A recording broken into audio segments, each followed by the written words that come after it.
नमस्कार दोस्तों। आज हम चर्चा करेंगे संसद के अगले पार्ट पर। कल जिन बिंदुओं की चर्चा हमने की थी, संसद के गठन और संसद की संरचना, उनसे आगे के जो संवैधानिक प्रावधान हैं उन पर आज हम चर्चा करेंगे। तो उन पर चर्चा करने से पहले एक बार हम राज्यसभा के सदस्यों के निर्वाचन से संबंधित प्रावधान को दोबारा देख लेते हैं। हो सकता है आपके कल समझ में नहीं आया हो। तो राज्यसभा के सदस्यों का निर्वाचन कैसे होता है? अप्रत्यक्ष रूप से होता है, ये तो आपको पता है। राज्यसभा के सदस्यों का निर्वाचन अप्रत्यक्ष होता है। मान लीजिए ये राज्यसभा है और राज्यसभा में 245 सदस्य हैं, तो इनका निर्वाचन कौन करता है? अप्रत्यक्ष होने का मतलब है जनता नहीं करती है। इनका निर्वाचन कौन करते हैं? जनता के द्वारा चुने हुए प्रतिनिधि। और जनता के द्वारा चुने हुए प्रतिनिधि कौन होते हैं? राज्यों की विधानसभाओं के निर्वाचित सदस्य। तो इनका निर्वाचन करते हैं प्रत्येक राज्य की विधानसभा के निर्वाचित सदस्य। राज्य विधानसभा के निर्वाचित सदस्य इनका निर्वाचन करते हैं। ठीक है, ये सदस्य होते हैं ना सारे, प्रत्येक राज्य की विधानसभा के निर्वाचित सदस्य, ये इनका निर्वाचन करते हैं। और इनका निर्वाचन किसके द्वारा किया जाता है? इनका निर्वाचन जनता करती है।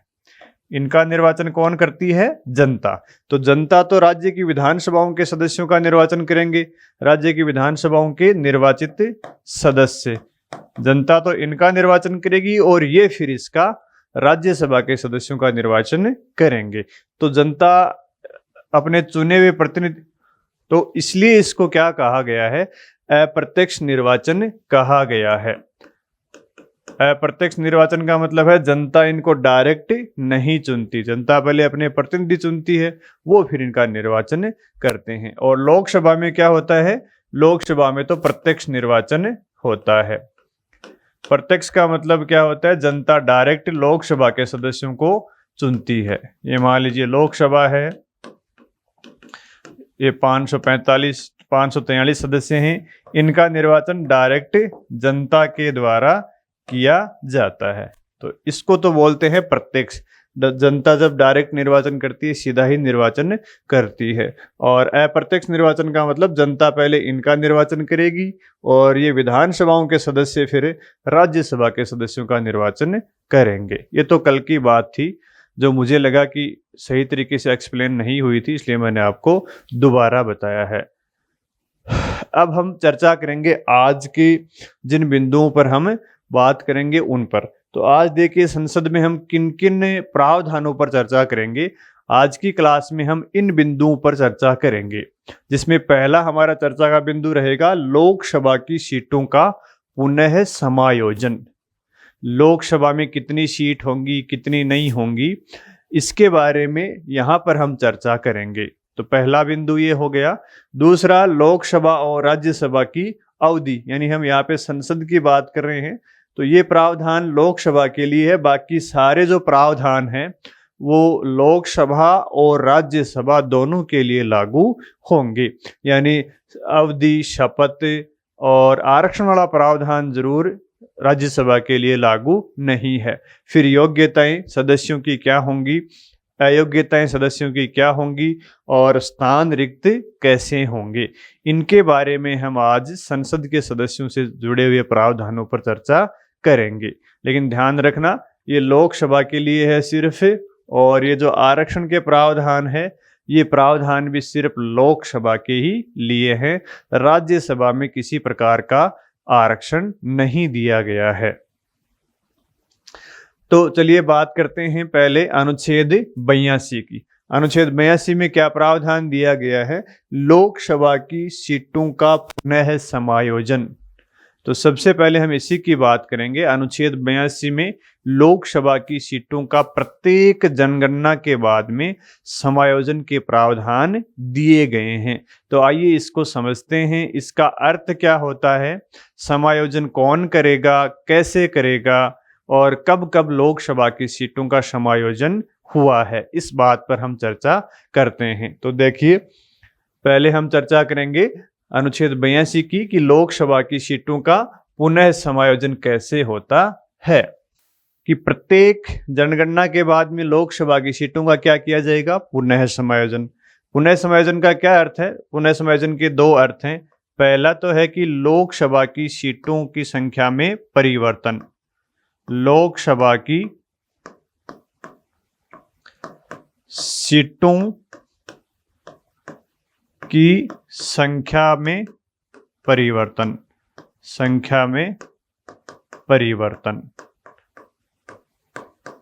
और दूसरा इसका अर्थ है, दूसरा अर्थ है प्रत्येक लोकसभा क्षेत्र का, प्रत्येक लोकसभा क्षेत्रों का समायोजन, क्षेत्रों का समायोजन। ये दो चीजें पुनः समायोजन में आती हैं। ये संविधान में ही लिखी हुई बात है। पुनः समायोजन का अर्थ है लोकसभा की सीटों की संख्या में परिवर्तन।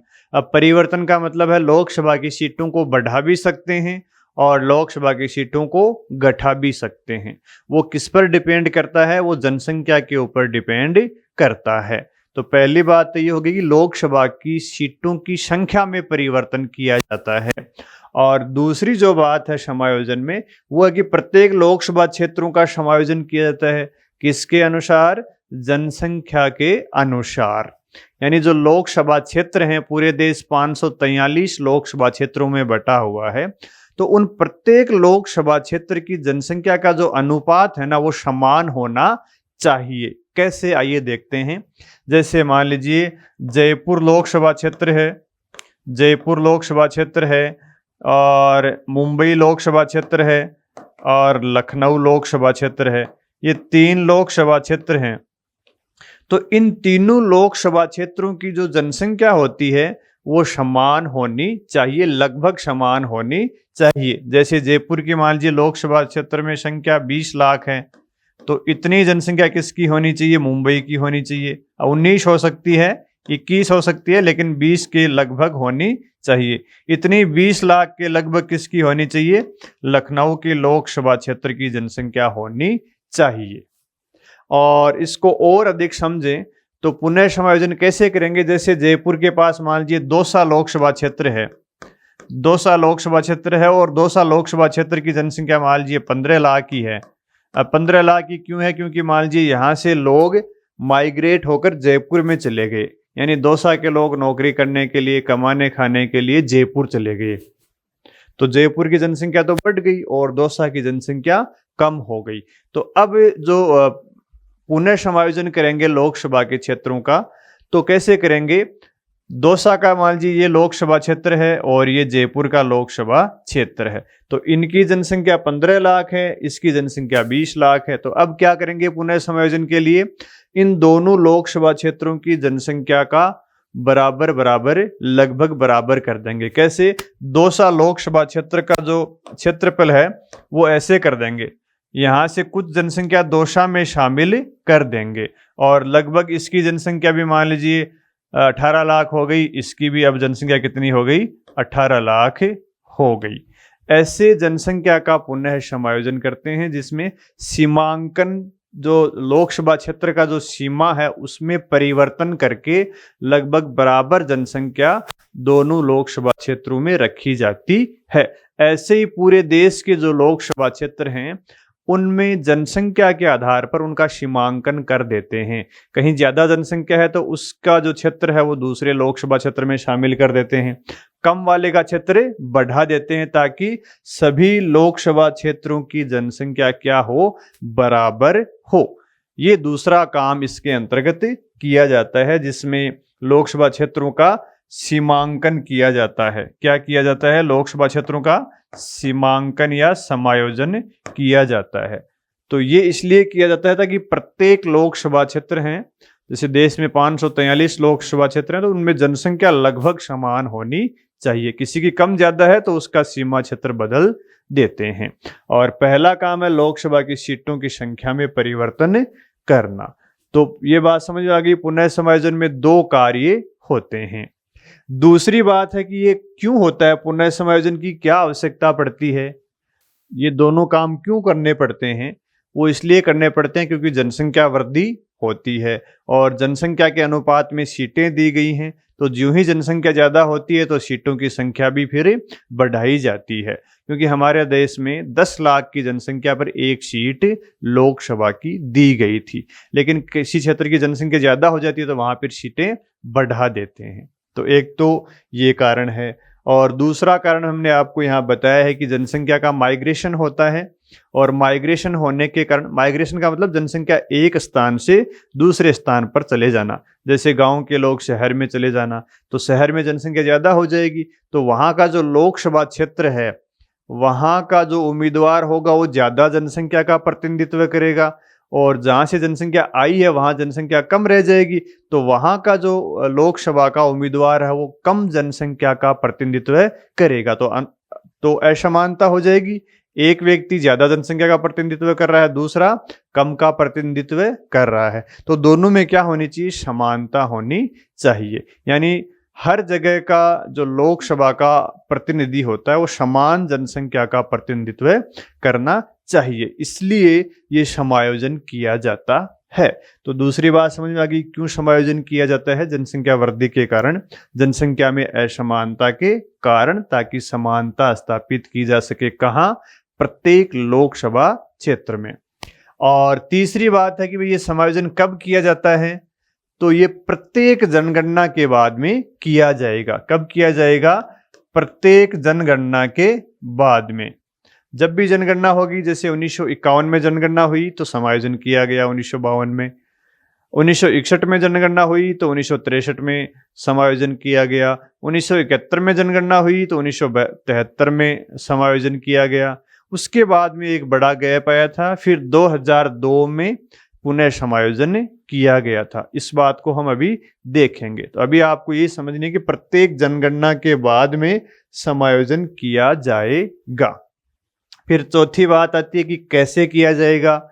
तो समायोजन के लिए कहा गया है कि संसद द्वारा बनाई गई विधि के अनुसार समायोजन किया जाएगा। समायोजन कैसे किया जाएगा, कौन करेगा, इस बात का निर्धारण किसको दिया गया है, इस बात को निर्धारित करने का अधिकार संसद को दिया गया है, और संसद विधि बनाकर यानी कानून बनाकर तय करेगी कि समायोजन कैसे करेंगे, कौन कौन सदस्य होंगे और उनका तरीका क्या होगा। तो क्या संसद ने ऐसी विधि बनाई है क्या? हाँ, संसद ने ऐसी विधियां बनाई है, और संसद ने विधि बनाई है लोक प्रतिनिधित्व अधिनियम 1951, और उसमें एक आयोग के बारे में कहा गया है कि संसद की लोकसभा की सीटों का पुनः समायोजन एक आयोग करेगा, और उस आयोग का क्या नाम है, परिसीमन आयोग। संसद ने जो विधि बनाई है उसका तो नाम क्या है, संसद की विधि का नाम है लोक प्रतिनिधित्व अधिनियम, या जन प्रतिनिधित्व अधिनियम भी बोलते हैं कई बार, जन प्रतिनिधित्व अधिनियम 1950। जो अधिनियम बना है भाई, दो प्रकार के अधिनियम है, एक तो लोक प्रतिनिधित्व अधिनियम 1950 है, और एक अधिनियम और है लोक प्रतिनिधित्व अधिनियम 1951। दोनों में अलग अलग बातें दी गई हैं, तो ये आपको कंफ्यूजन नहीं होना है। ये दो अधिनियम है, लोक प्रतिनिधित्व अधिनियम 1950 जिसमें अलग बातें दी गई हैं, परिसीमन की बात की गई है, लोकसभा की सीटों की बात की गई है। दूसरा जो कानून है वो लोक प्रतिनिधित्व अधिनियम 1951 है। 51 वाले में क्या दिया गया है, 51 वाले में सदस्यों की योग्यताएं, अयोग्यताएं, वो चीजें दी गई हैं जिसको हम आगे देखेंगे। तो संसद ने कौन सी विधि बनाई, लोक प्रतिनिधित्व अधिनियम, और इसमें कहा गया कि एक आयोग बनेगा, और उस आयोग का क्या नाम होगा, परिसीमन आयोग। इस आयोग का क्या नाम होगा, परिसीमन आयोग। और ये आयोग क्या करेगा, ये आयोग ये दोनों कार्य करेगा। एक तो ये कार्य करेगा, लोकसभा की सीटों की संख्या में परिवर्तन करेगा, दूसरा कार्य क्या करेगा, लोकसभा के क्षेत्रों का सीमांकन करेगा। तो ये दो कार्य ये आयोग करता है, जो संसद के द्वारा बनाई गई विधि के अंतर्गत स्थापित किया गया है। एक कार्य इस आयोग के द्वारा और किया जाता है, वो है अनुसूचित जाति और जनजाति की लोकसभा में सीटों की संख्या में परिवर्तन करने का कार्य किया जाता है कि जितनी जनसंख्या होती है अनुसूचित जाति की और जनजाति की उसके अनुपात में उनको लोकसभा में सीटों की संख्या दी जाती है। ये काम भी परिसीमन आयोग के द्वारा किया जाता है। तो अब यहाँ तक तो बात समझ में आ गई होगी कि पुनः समायोजन का अर्थ क्या होता है, क्यों किया जाता है। क्योंकि जनसंख्या में असमानता हो जाती है, प्रतिनिधित्व में असमानता हो जाती है। कब किया जाता है? प्रत्येक जनगणना के पश्चात किया जाता है। कैसे किया जाता है? संसद के द्वारा बनाई गई विधि के अनुसार, और संसद ने विधि बनाई है लोक प्रतिनिधित्व अधिनियम 1950। इसमें कहा गया कि कौन करेगा? परिसीमन आयोग करेगा। अब हम थोड़ा सा परिसीमन आयोग के बारे में देख लेते हैं कि परिसीमन आयोग में कौन सदस्य होते हैं, कौन इसकी नियुक्ति करता है और कैसे ये काम करता है, और क्या भारत में परिसीमन आयोग का गठन किया गया है क्या, तो देखते हैं। तो आइए देखते हैं परिसीमन आयोग का गठन। तो परिसीमन आयोग का गठन भारत के राष्ट्रपति के द्वारा किया जाता है। इसका गठन कौन करेगा? भारत का राष्ट्रपति। अगर गठन की बात आए तो कौन करेगा? भारत का राष्ट्रपति करेगा। ठीक है। दूसरी बात है कि परिसीमन आयोग में कौन कौन लोग सदस्य होते हैं। तो इसका जो अध्यक्ष होता है वो तो भारत की सुप्रीम कोर्ट का सेवानिवृत्त न्यायाधीश होता है। अध्यक्ष कौन होता है परिसीमन आयोग का गठन अगर देखें तो एक तो होता है इसमें अध्यक्ष। अध्यक्ष कौन होगा? सुप्रीम कोर्ट का जज होगा कोई, सुप्रीम कोर्ट का सेवानिवृत्त जज इसका कौन होगा? अध्यक्ष होगा। दो इसके पदेन सदस्य होते हैं। पदेन सदस्य कौन होंगे? एक तो भारत का मुख्य निर्वाचन आयुक्त या अन्य निर्वाचन आयुक्त। भारत का मुख्य निर्वाचन आयुक्त होगा, या वो नहीं होगा तो अन्य निर्वाचन आयुक्त हो जाएंगी। तीसरी बात है राज्य निर्वाचन आयुक्त होगा, राज्यों का निर्वाचन आयुक्त होगा। प्रत्येक राज्य में एक एक निर्वाचन आयुक्त होता है, वो इसका पदेन सदस्य होता है। तो ये दोनों क्या होते हैं? इसके पदेन सदस्य होते हैं। ठीक है। और फिर और कौन होंगे इसके सदस्य? लोकसभा के 5 सदस्य और 5 विधानसभाओं के सदस्य। विधानसभा और लोकसभाओं के 5-5 सदस्य इसके सदस्य होते हैं। तो ये इसका गठन होता है। और इसकी नियुक्ति परिसीमन आयोग का गठन कौन करता है? राष्ट्रपति करता है। अध्यक्ष की नियुक्ति कौन करता है? राष्ट्रपति के द्वारा की जाती है। ये तो परिसीमन आयोग की छोटी सी जानकारी है। अब भारत में 4 बार परिसीमन आयोग का गठन किया जा चुका है। तो देखते हैं कौन कौन से परिसीमन आयोग का गठन भारत में किया जा चुका है। भारत में अब तक 4 बार परिसीमन आयोग का गठन किया जा चुका है। पहले परिसीमन आयोग का गठन किया गया था 1952 में। ठीक है। इन्होंने लोकसभा की 489 सीटें निर्धारित की थी। पहले से परिसीमन आयोग के द्वारा ये दोनों काम किए गए थे। लोकसभा की सीटों की संख्या भी तय की गई थी और लोकसभा क्षेत्रों का सीमांकन भी किया गया था। तो उस समय लोकसभा की सीटें कितनी थी? 489 थी जिन पर निर्वाचन हुआ था। दूसरे परिसीमन आयोग का गठन किया गया था 1962 में, 1963 में। पहला परिसीमन आयोग बना था 1951 की जनगणना के बाद में। दूसरा परिसीमन आयोग बना था 1961 की जनगणना के बाद में। और जो दूसरा परिसीमन आयोग बना था वो 1963 में बना था। और इन्होंने लोकसभा की सीटें बढ़ाकर कितनी कर दी? 494। यानी 1961 की जनगणना के आधार पर लोकसभा की सीटों में वृद्धि कर दी थी, क्योंकि जनसंख्या में वृद्धि हो गई थी और इसको यही काम करना था, सीटों की संख्या में परिवर्तन और दूसरा लोकसभा क्षेत्रों का सीमांकन करना था। तो दोनों आयोगों ने दोनों काम किए थे। तीसरा परिसीमन आयोग बना था 1971 की जनगणना के बाद में, और ये बना था 1973 में। और इन्होंने लोकसभा की सीटें बढ़ाकर कितनी कर दी? 543 सीटें इन्होंने कर दी थी। यानी तीसरा जो परिसीमन आयोग बना था 1973 में, इन्होंने लोकसभा की सीटों की संख्या भी बढ़ाई और लोकसभा क्षेत्रों का सीमांकन भी इनके द्वारा किया गया था। क्षेत्रों का सीमा भी इनके द्वारा परिवर्तित की गई थी। उसके बाद में जो परिसीमन आयोग बना है वो परिसीमन आयोग बना था 2002 में। चौथा जो परिसीमन आयोग बना वो 2002 में बना था। और ये जो परिसीमन आयोग बना था ये न्यायाधीश कुलदीप सिंह की अध्यक्षता में बना था। इसके अध्यक्ष कौन थे? कुलदीप सिंह। और इन्होंने क्या किया था? इनके द्वारा लोकसभा की सीटों की संख्या में परिवर्तन नहीं किया गया था। इनके द्वारा ये काम इनके द्वारा नहीं किया गया था। क्यों नहीं किया गया था इसको मैं अभी बताऊंगा। इनके द्वारा सिर्फ एक ही काम किया गया था, ये लोकसभा के क्षेत्रों का सीमांकन किया गया था और ये काम इन्होंने नहीं किया। बाकी 3 आयोगों ने ये काम भी किया था, ये काम भी किया था। अब सवाल ये उठता है कि 2002 में जो परिसीमन आयोग बना था इन्होंने लोकसभा की सीटों की संख्या में परिवर्तन क्यों नहीं किया था? तो इसका उत्तर हमें मिलेगा 42वें संविधान संशोधन के द्वारा। क्योंकि 42वें संविधान संशोधन में एक प्रावधान जोड़ दिया था। कौन से संविधान संशोधन द्वारा? 42वें संविधान संशोधन 1976 के द्वारा। इसमें यह प्रावधान जोड़ दिया था कि भाई लोकसभा की सीटों की संख्या में सन 2000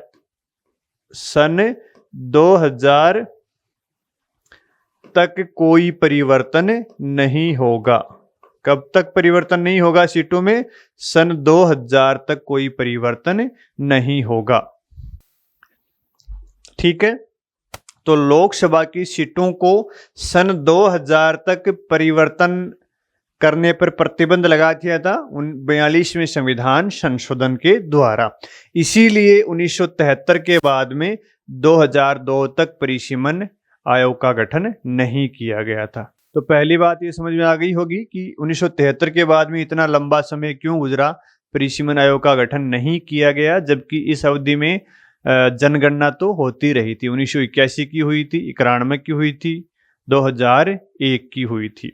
जब ये 2000 सन आ गया, 2000 सन भी आ गया, तो 2000 आया तो फिर 84वां संविधान संशोधन और कर दिया।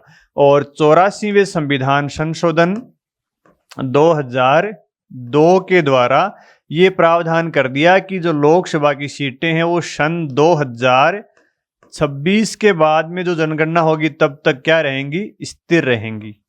तो 84वें संविधान संशोधन के द्वारा लोकसभा की सीटों में परिवर्तन करने पर कब तक प्रतिबंध लगा दिया? 2026 तक। ठीक है, 42वें के द्वारा प्रतिबंध लगाया सन 2000 तक, 84वें के द्वारा प्रतिबंध लगाया 2026 तक। अब ये प्रतिबंध क्यों लगाया? इसका कारण ये है कि 1971 के बाद में उत्तर भारत और दक्षिण भारत में जनसंख्या वृद्धि में असंतुलन हो गया था। कैसे? उत्तर भारतीयों ने दिल खोल करके जनसंख्या वृद्धि की, खूब जनसंख्या वृद्धि की उत्तर प्रदेश में, बिहार में, राजस्थान में, जबकि जो दक्षिण भारत है वहां पे जनसंख्या वृद्धि पर कंट्रोल कर लिया गया। दक्षिण भारत में जनसंख्या कम बढ़ी, उत्तर भारत में जनसंख्या ज्यादा बढ़ी। तो अब सीटों की संख्या अगर बढ़ाते तो फायदा किसको मिलता? ज्यादा लोकसभा की सीटें कहाँ होती? ज्यादा लोकसभा की सीटें उत्तर भारत में होती, क्योंकि उत्तर भारत की जनसंख्या ज्यादा थी। और सीटें कहाँ घट जाती? दक्षिण भारत की सीटें घट जाती। यानी जिन्होंने जनसंख्या वृद्धि पर नियंत्रण कर लिया था उनको लोकसभा में नुकसान होता, उनकी सीटें घटती, और जिन्होंने जनसंख्या दिल खोल कर बढ़ाई थी उनकी सीटें बढ़ती। यानी जिन्होंने अच्छा काम किया उनको नुकसान होता, जिन्होंने जनसंख्या वृद्धि की ध्यान नहीं दिया उनको फायदा होता। तो इसलिए ये रोक लगा दी गई थी 42वें संविधान संशोधन के द्वारा, जो 2026 तक 84वें संविधान संशोधन के द्वारा रोक आगे बढ़ाई गई थी। तो फिर सवाल ये उठता है कि फिर ये 2002 में क्यों परिसीमन आयोग का गठन किया गया था, जब 2026 तक परिसीमन पर रोक लगा दी थी, तो इसके गठन की क्या आवश्यकता पड़ी? तो इसका कारण ये है कि जनसंख्या तो बढ़ ही रही थी और जनसंख्या वृद्धि के साथ साथ लोकसभा क्षेत्रों का जो अनुपात था जनसंख्या का वो बिगड़ गया। कहीं जनसंख्या 20 लाख हो गई, कहीं की जनसंख्या 10 लाख रह गई, कहीं की जनसंख्या 15 लाख रह गई, तो असंतुलन हो गया। तो उस असंतुलन को दूर करने के लिए चौथा परिसीमन आयोग कुलदीप सिंह की अध्यक्षता में गठन किया गया था, लेकिन इस परिसीमन आयोग के द्वारा सीटों की संख्या में वृद्धि नहीं की गई थी। इस परिसीमन आयोग के द्वारा एक ही काम किया गया था कि जो जनसंख्या में असंतुलन है प्रत्येक लोकसभा क्षेत्रों में, उस असंतुलन को दूर करना है, यानी लोकसभा क्षेत्रों का सीमांकन करने का काम ही इसको दिया गया था, क्योंकि सीटों की संख्या में परिवर्तन करने पर तो 2026 तक बैन लगा दिया गया था। तो अब ये सवाल उठता है कि कुलदीप सिंह आयोग के द्वारा जो सीटों का सीमांकन किया गया था, जनसंख्या के आधार पर जो लोकसभा क्षेत्रों का सीमांकन किया गया, कौन सी जनगणना के आधार पर किया गया था? तो इसका उत्तर हमें मिलता है 87वें संविधान संशोधन में। 87वें संविधान संशोधन 2003 के द्वारा ये प्रावधान किया गया था कि भाई जो जनगणना का कि लोकसभा क्षेत्रों का जो सीमांकन होगा ना, क्षेत्रों का सीमांकन 2001 की जनगणना के आधार पर किया जाएगा। कौन सी जनगणना के आधार पर किया जाएगा? 2001 की जनगणना के आधार पर किया जाएगा। बाकी यही प्रावधान लागू रहा कि 2026 तक सीटों की संख्या में परिवर्तन नहीं करना है। ये जो काम करना है सीमांकन वाला, उसके लिए जनसंख्या का आधार क्या होगा? 2001 की। तो कुलदीप सिंह ने 2001 की जनसंख्या के आधार पर क्या काम किया था? ये सीमांकन वाला काम कर दिया था। तो पहला ऐसा परिसीमन आयोग था कुलदीप सिंह का आयोग जिसने सीटों की संख्या में वृद्धि नहीं की थी। उन्होंने सिर्फ क्या काम किया था? लोकसभा क्षेत्रों का सीमांकन किया था। और दूसरा क्या काम किया था उन्होंने एससी और एसटी की सीटों में परिवर्तन किया था। और कुलदीप सिंह आयोग के बाद में भारत में लोकसभा में अनुसूचित जाति और जनजाति की सीटें 84 और 47 हो गई थी। अनुसूचित जाति की सीटें कितनी हो गई? 84। और एसटी की सीटें कितनी हो गई? 47। तो ये न्यायमूर्ति कुलदीप सिंह के द्वारा जो परिसीमन आयोग का गठन किया गया था, उन्होंने एससी और एसटी की सीटें जरूर बढ़ाई थी। ठीक है, तो अब ये बात समझ में आ गई होगी कि कौन कौन से आयोग गठन किए गए थे, कौन कौन सा कार्य इन्होंने किया था। तो पहली बात तो ये हो गई कि हमारे यहाँ पे लोकसभा क्षेत्रों का सीमांकन तो किस जनगणना के आधार पर किया गया है? 2001 की जनगणना के आधार पर। और सीटों की जो संख्या निर्धारित की गई है हमारे यहाँ 543, ये सीटों की संख्या कौन सी जनगणना के आधार पर है? ये 1971 की जनगणना के आधार पर तय की गई है। तो सीटों की संख्या लोकसभा में किस जनगणना के आधार पर है? 1971 की जनगणना के आधार पर। लोकसभा क्षेत्रों का जो सीमांकन किया गया है, लोकसभा क्षेत्रों का समायोजन किया गया है, वो 2001 की जनगणना के आधार पर किया गया है। तो इसको सीटों की संख्या में जो परिवर्तन का मामला है वो दक्षिण भारत और उत्तर भारत के कारण अटका हुआ है। शायद अब 2026 के बाद में जो जनगणना होगी उसके बाद में इस समस्या का हल किया जा सकता है। तो इस प्रकार परिसीमन आयोग कार्य करता है और उसके द्वारा सीटों का संख्या में परिवर्तन और लोकसभा क्षेत्रों का सीमांकन किया जाता है। ये तो अनुच्छेद 82 में बात दी गई है। फिर अगली जो बिंदु है वो है लोकसभा और राज्यसभा की अवधि कितनी होगी, कितने दिन तक वो अपने कार्यकाल में रहते हैं, कितनी उनकी कार्यकाल होता है, कितना उनकी अवधि होती है। उसके बाद में हम देखेंगे संसद की अवधि, यानी लोकसभा और राज्यसभा दोनों कितना कार्यकाल होता है, कितनी अवधि तक वो अपने जीवित रहती हैं। तो राज्यसभा की बात करें पहले तो, और लोकसभा की। लोकसभा का कार्यकाल कितना होता है? देखो लोकसभा का देख लेते हैं पहले। लोकसभा का कार्यकाल, अगर लोकसभा बीच में राष्ट्रपति के द्वारा विघटित नहीं की जाती है तो ये अपनी प्रथम बैठक से 5 साल तक चलती है। कब से चलती है? जिस दिन प्रथम बैठक होती है, प्रथम बैठक से 5 वर्ष इसका कार्यकाल होता है, अगर राष्ट्रपति पहले इसका विघटन नहीं करे। इसका मतलब ये हुआ कि लोकसभा का कार्यकाल कितना है? 5 वर्ष है। कब से है? प्रथम बैठक से, न कि सांसदों के निर्वाचन की तिथि से। जिस दिन प्रथम बैठक होगी उससे 5 साल गिना जाएगा। तो इसका मतलब लोकसभा का कार्यकाल 5 साल का ही रहता है, इसका मतलब ये बीच बीच में विघटित होती रहती है, इसलिए इसको क्या बोलते हैं, अस्थायी सदन भी बोलते हैं। कौन सा सदन बोलते हैं, अस्थायी सदन, क्योंकि बीच में भी राष्ट्रपति विघटित कर सकता है प्रधानमंत्री और मंत्रिपरिषद की सिफारिश पर, और कार्यकाल पूर्ण होने पर तो ये विघटित अपने आप ही हो जाती है। हाँ, आपातकाल में इसका कार्यकाल एक बार में 1 वर्ष जरूर बढ़ाया जा सकता है, और आपातकाल में कार्यकाल एक बार में 1 वर्ष। तो क्या कभी आपातकाल में कार्यकाल बढ़ाया गया है क्या? हाँ, 2 बार बढ़ाया गया है। कौन सी लोकसभा का कार्यकाल बढ़ाया गया है? 5वीं लोकसभा का कार्यकाल आंतरिक आपातकाल की दशा में इंदिरा गांधी के द्वारा 2 बार बढ़ाया गया था।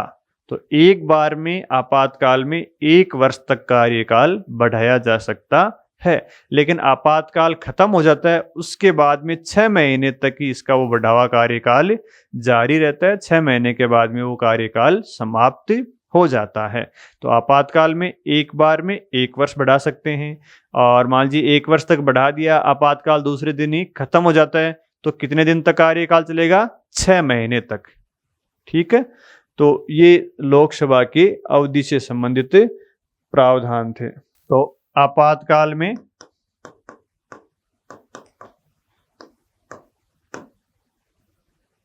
एक बार में 1 वर्ष बढ़ाया जा सकता है। ठीक है, और आपातकाल खत्म होने के 6 माह तक ही वो कार्यकाल चलता है। जिन्हें आपातकाल खत्म हो उसके अगले 6 माह के बाद में वो बढ़ावा कार्यकाल भी समाप्त हो जाता है। तो ये तो हो गई लोकसभा की बात। फिर अपन बात करते हैं राज्यसभा की। राज्यसभा क्या होता है? राज्यसभा एक स्थायी सदन है। राज्यसभा क्या होता है? स्थायी सदन होता है, जो कभी भंग नहीं होता है, कभी भंग नहीं होता है, कभी भी भंग नहीं होता है। इसका मतलब क्या है? ये स्थायी सदन है, निरंतर चलने वाला सदन है। लेकिन संविधान में ये प्रावधान किया गया है कि राज्यसभा के जो सदस्य होते हैं उनमें से 1/3 सदस्य प्रत्येक द्वितीय वर्ष रिटायर हो जाते हैं। कितने सदस्य रिटायर होते हैं? 1/3 सदस्य। कब होंगे? प्रत्येक द्वितीय वर्ष, यानी 1/3 सदस्य, 1/3 सदस्य प्रति द्वितीय वर्ष में क्या होते हैं? रिटायर हो जाते हैं। तो इसका मतलब ये हुआ कि जो राज्यसभा के सदस्य हैं, मान लीजिए 200 सदस्य हैं, 245 सदस्य हैं, तो 245 में से 80 सदस्य क्या करते हैं? प्रत्येक द्वितीय वर्ष रिटायर हो जाते हैं। जैसे ये रिटायर हो गए यहाँ पे, फिर अगले 2 वर्ष के बाद में कौन रिटायर हो जाएंगे? 80 सदस्य और रिटायर हो जाएंगे। इसके अगले 2 वर्ष में कौन रिटायर हो जाएंगे? 80 सदस्य और रिटायर हो जाएंगे। इस प्रकार 2-2 वर्ष में कुल सदस्य संख्या का 1/3 सदस्य रिटायर होते चले जाते हैं। संविधान में इतना ही प्रावधान किया गया है। लेकिन जो एक सदस्य होता है उस सदस्य का कार्यकाल कितना होता है? राज्यसभा के सदस्य का कार्यकाल कितना होता है? ये संविधान में ये लिखा गया है कि कार्यकाल के बारे में संसद विधि बनाकर तय करेगी, और संसद ने विधि बनाई, उस विधि में सदस्य का कार्यकाल कितना बताया है? एक सदस्य का 6 वर्ष बताया है। तो राज्यसभा के एक सदस्य का कार्यकाल कितना होता है? 6 वर्ष होता है। राज्यसभा का कार्यकाल कितना होता है? राज्यसभा तो निरंतर चलती रहती है, लेकिन जो राज्यसभा के सदस्य होते हैं वो 1/3 सदस्य प्रत्येक दूसरे वर्ष रिटायर होते जाते हैं। तो इस प्रकार राज्यसभा के एक सदस्य का कार्यकाल 6 वर्ष होता है, और प्रत्येक 2 वर्ष पर उसके 1/3 सदस्य रिटायर होते जाते हैं, और नए सदस्य आते जाते हैं, पुराने 2 वर्ष के बाद में रिटायर होते जाते हैं। लेकिन जो सदस्य होता है वो 6 वर्ष कार्यकाल पूरा करता है। फिर आता है अपना संसद के सदस्यों की शपथ का प्रावधान। संसद के सदस्यों को शपथ कौन दिलाता है? संसद के सदस्यों को राष्ट्रपति के द्वारा शपथ दिलाई जाती है। शपथ कौन दिलाएगा भाई? राष्ट्रपति या उसके द्वारा कोई नामित व्यक्ति। प्रश्न आए तो राष्ट्रपति ही करना है। शपथ के प्रावधान अनुच्छेद 99 में दिए गए हैं। अवधि का प्रावधान 83 में दिया गया है। शपथ कौन दिलाता है संसद के सदस्यों को? राष्ट्रपति दिलाता है। और आप जानते हो व्यवहार में राष्ट्रपति किसके द्वारा शपथ दिलाता है उनको? वो प्रोटेम स्पीकर की नियुक्ति करता है जो संसद के सदस्यों को शपथ दिलाता है। लेकिन प्रश्न आए कि संसद के सदस्यों को शपथ कौन दिलाता है? तो राष्ट्रपति ही दिलाता है। तो याद रखना कि संविधान में जो बातें लिखी हुई हैं वही ऑब्जेक्टिव परीक्षा में हमें करनी पड़ती हैं, क्योंकि ऑब्जेक्टिव परीक्षा में जो प्रश्न आते हैं उसमें हम व्यवहारिक उत्तर नहीं दे सकते। जैसे मंत्रिपरिषद की नियुक्ति किसके द्वारा की जाती है? राष्ट्रपति के द्वारा की जाती है। लेकिन राष्ट्रपति को सलाह कौन देता है? कौन उसको मंत्री की नियुक्ति करवाता है? प्रधानमंत्री करवाता है। प्रधानमंत्री के हाथ में सारा कार्य होता है। लेकिन जो संविधान में लिखा होता है ऑब्जेक्टिव परीक्षा में उसी का उत्तर हमें करना पड़ता है। तो मंत्रिपरिषद की नियुक्ति राष्ट्रपति के द्वारा ही मानी जाती है। व्यवहार में तो कौन करता है, कौन करवाता है? प्रधानमंत्री करवाता है। उसके बाद में देखो आरक्षण की बात करते हैं। अब ये आरक्षण वाले प्रावधान लोकसभा के लिए ही हैं। आरक्षण की बात कहाँ की गई है? लोकसभा में की गई है।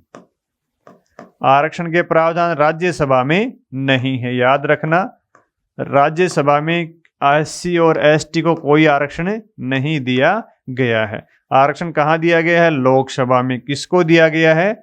एससी और एसटी को। एससी का मतलब शेड्यूल कास्ट, एसटी का मतलब शेड्यूल ट्राइब। शेड्यूल कास्ट और शेड्यूल ट्राइब क्या होते हैं ये आप जानते होंगे। अनुसूचित जाति का मतलब क्या होता है? देखो, अनुसूचित जाति उसको कहते हैं जो समाज में ही रहते हैं, लेकिन जो भारत में जाति व्यवस्था थी उस जाति व्यवस्था में जो सबसे निचले पायदान पर आते हैं, जिनको दलित बोलते हैं, जिनके साथ हमेशा जाति के आधार पर भेदभाव किया जाता था, जो लोग वंचित वर्ग की स्थिति में हैं, उनको क्या बोलते हैं? अनुसूचित जाति बोलते हैं। लेकिन इनका नाम अनुसूचित क्यों पड़ा? अनुसूचित उनका नाम इसलिए पड़ा क्योंकि पहली बार 1935 का जो भारत शासन अधिनियम था उसकी अनुसूची में कुछ जातियों का वर्णन किया गया था जिनको केंद्रीय विधानमंडल में आरक्षण दिया गया था। और उस अनुसूची में कौन सी जातियां थी? वही वंचित वर्ग वाली जातियां, दलित जातियां, जिनके साथ समाज में छुआछूत भेदभाव किया जाता था। और जाति प्रथा में जो निचले पायदान पर थी, उन जातियों को 1935 के भारत शासन अधिनियम की एक अनुसूची में रखा हुआ था। इसलिए उनका नाम क्या पड़ गया? अनुसूचित जाति। क्योंकि उनको भारत शासन अधिनियम 1935 की अनुसूची में रखा हुआ था, इसलिए उनका नाम पड़ गया और उन्हीं को आगे अनुसूचित जाति कहा जाने लगा। और एक होती है अनुसूचित जनजाति, शेड्यूल ट्राइब। शेड्यूल ट्राइब कौन होते हैं भाई?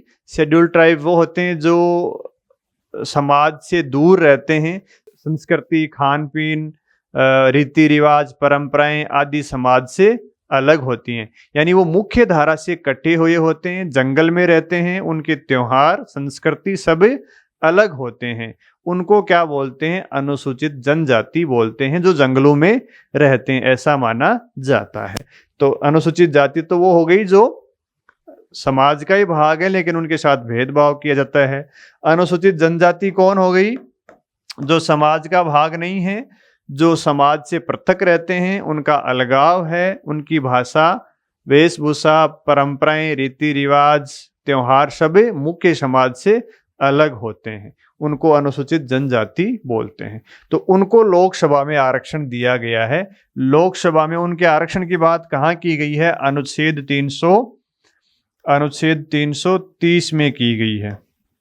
अनुच्छेद 330 में यह कहा गया है कि लोकसभा में अनुसूचित जाति और जनजाति को उनकी जनसंख्या के अनुपात में आरक्षण दिया जाएगा। ठीक है। और आरक्षण कितना दिया जाएगा ये कौन तय करेगा? ये तय करेगा परिसीमन आयोग। वो तय करेगा भी किस राज्य में लोकसभा में अनुसूचित जाति और जनजाति को कितनी सीटें दी जाएंगी। ये परिसीमन आयोग तय करता है। दूसरी बात है कि अनुसूचित जाति और जनजाति को जो आरक्षण दिया गया है ये कितनी अवधि तक दिया गया है, तो इनके अवधि की बात की गई है अनुच्छेद 334 में, कि संविधान जब लागू हुआ था तब ये कहा गया था कि भाई इनकी जो आरक्षण की अवधि है वो 10 वर्ष है। संविधान के लागू होने से कितनी है, 10 वर्ष तक। तो अभी तो 70 वर्ष हो गए, फिर भी आरक्षण चल रहा है इनका लोकसभा और राज्यसभा में। तो संविधान संशोधन के माध्यम से इनकी जो अवधि है वो बढ़ा देते हैं, फिर 20 साल कर दी, 30 कर दी, 40 कर दी, 50 कर दी, 60 कर दी और अब 70 कर दी, और 104वें संविधान संशोधन के द्वारा 80 साल कर दी, कि इनकी जो अवधि है आरक्षण की वो कितनी रहेगी, 80 वर्ष रहेगी। ये किसके द्वारा किया गया था, 104वें संविधान संशोधन के द्वारा किया गया था। तो बात समझ में आ गई, आरक्षण किसको दिया गया और कितना दिया गया है। एससी को लोकसभा में आरक्षण है 84 सीटें दी गई हैं और एसटी के लिए 47 सीटें दी गई हैं। ये आपको फैक्ट थोड़ा सा ध्यान में रखना चाहिए। और कौन से अनुच्छेद में, 330 में तो आरक्षण की बात की गई है, कब तक दिया जाएगा वो 334 में कहा गया है। हमने एंग्लो इंडियन वाले में बात की थी, वो भी 334 में उनकी अवधि दी गई थी। एक तरफ तो अवधि दी गई थी एससी एसटी की, है ना, और दूसरी क्लोज में अवधि दी गई थी एंग्लो इंडियन की। तो 104वें संविधान संशोधन के द्वारा क्या किया, इनकी अवधि तो बढ़ा दी और इनकी अवधि बढ़ाई नहीं, तो ये अपने आप ही समाप्त हो गया था। तो एससी एसटी का आरक्षण 80 साल तक दिया जाएगा, यानी 2030 तक दिया जाएगा। तो 2030 जब आएगा तो ये कर देंगे 90 साल तक दिया जाएगा, ऐसे 10-10 साल इसको बढ़ा देते हैं। तो ये हो गई आरक्षण की बात, लोकसभा में दिया जाता है। और आरक्षण इनको विधानसभाओं में भी दिया जाता है, जिसको हम विधानसभा पढ़ेंगे तो आपको बताएंगे, वो अलग अनुच्छेद में दिया हुआ है। फिर बात करते हैं लोकसभा के सदस्यों की योग्यताएं।